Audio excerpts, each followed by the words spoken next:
શિયાળો વિદાય લેવાની તૈયારીમાં છે ત્યારે દેશના પહાડી વિસ્તારોમાં વરસાદ અને બરફવર્ષાથી જનજીવન પ્રભાવિત થયું। મેદાની પ્રદેશોમાં કરાનો વરસાદ થતા મુશ્કેલીમાં વધારો થયો। જમ્મુ કાશ્મીર, હરિયાણા અને ઉત્તર પ્રદેશમાં વરસાદના કારણે વિવિધ દુર્ઘટનામાં 12 લોકોના જીવ ગયા। લખીમપુર ખીરી, સીતાપુર, ગોંડા, અયોધ્યા અને શાહજહાંપુરમાં વીજળી પડતા 6 ના મોત નીપજ્યા।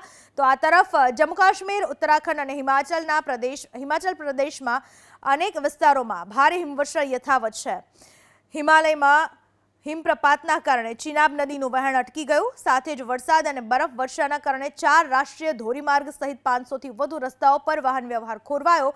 ભેખડો ધસી પડતા જમ્મુ શ્રીનગર હાઈવે ઉપર રવિવારે બીજા દિવસે પણ ટ્રાફિક બંધ રહ્યો। દિલ્હીમાં પણ વાદળો ઘેરાયેલા હોવાથી હળવો વરસાદ પડ્યો। ભારતીય હવામાન વિભાગની આગાહી પ્રમાણે ઉત્તર પાકિસ્તાન અને તેની આસપાસના વિસ્તારમાં પશ્ચિમી વિક્ષોભની સ્થિતિ અને પંજાબ આસપાસના વિસ્તારમાં નીચા દબાણની સ્થિતિના કારણે હિમાચલ, લદ્દાખ અને જમ્મુ કાશ્મીરમાં વરસાદ અને બરફવર્ષા થઈ।